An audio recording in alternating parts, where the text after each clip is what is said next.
What is up, everybody? The Crunchyroll Anime Awards have begun. The voting process has begun, and everybody is super excited about who will win the Anime of the Year for fall 2021 to summer of 2022, which is the awards of 2023. Makes perfect sense if you're Crunchyroll. But let's be perfectly honest. Beating up on Crunchyroll Anime Awards is way too easy. I can spend all day complaining about what things I feel are wrong with the system itself and the nominations and all that kind of stuff. But honestly, I think most people don't really care. In the end, the Anime Awards have always been a popularity contest. The big anime that have millions and millions and millions of users will win over the show that 20 people watched.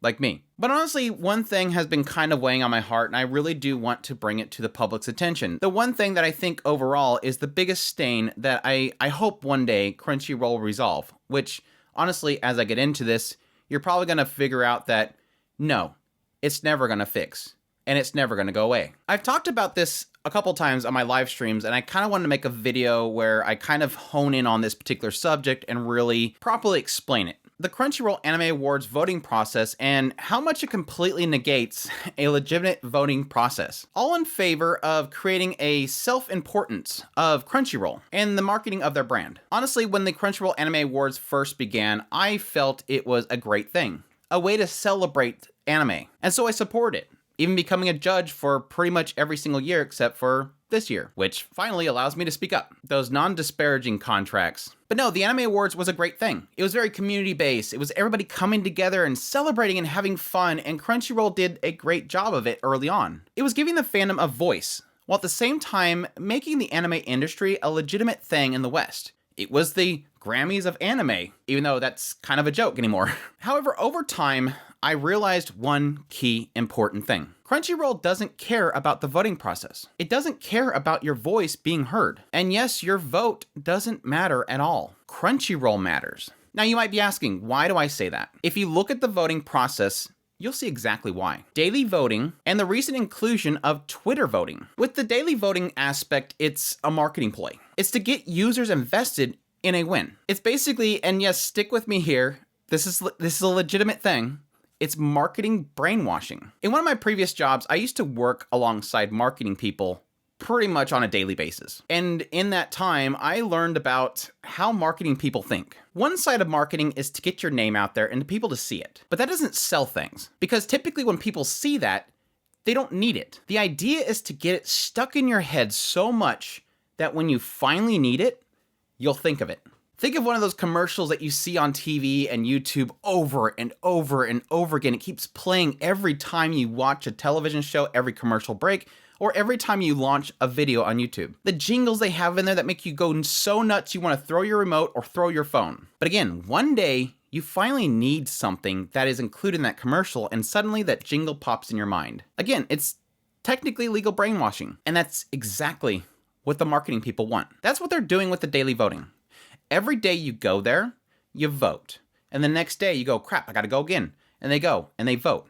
People even set reminders, alarms, so they remember, oh yeah, it's time to go vote again. They go in there and vote because they want their show to win. It's not enough that your vote counts as 15 votes. They want you to come back daily so that it gets stuck in your mind. And thus, you get invested. And then once you get invested, you want to tell other people so that you make sure that your time invested isn't for naught. You get your friends involved and everybody jumps there and they start voting as well and they get involved and they do the repetition as well. It's all to create this brand recognition. Crunchyroll's website. I gotta go to Crunchyroll's website. Crunchyroll, they're the Anime Awards. And at that point, you become an advertiser for Crunchyroll.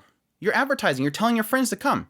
What happened with Yuri on Ice? Now granted, I liked Yuri on Ice. It was a fine show. But what happened during the Anime Wars when Yuri on Ice was involved? You had people going to non-anime groups telling people to come vote for Yuri on Ice because it was culturally important. People had an investment for the subject matter of Yuri on Ice and they wanted it to win. So people were going to non-anime fans and saying, I know you don't watch anime, but go over here and vote for this. And guess what? Now they know what Crunchyroll is. Now they know what anime is. Putting the controversy of that aside, it's not that important. It wasn't that big of a deal, I think, in the end. It was creating brand recognition. But things got worse when they introduced Twitter voting. If this isn't a marketing ploy, I don't know what is. The idea is that you can now go on Twitter and vote daily as well. By tweeting hashtag Anime Awards and the show that you want to vote for, you then make more votes toward your show. And what does that do?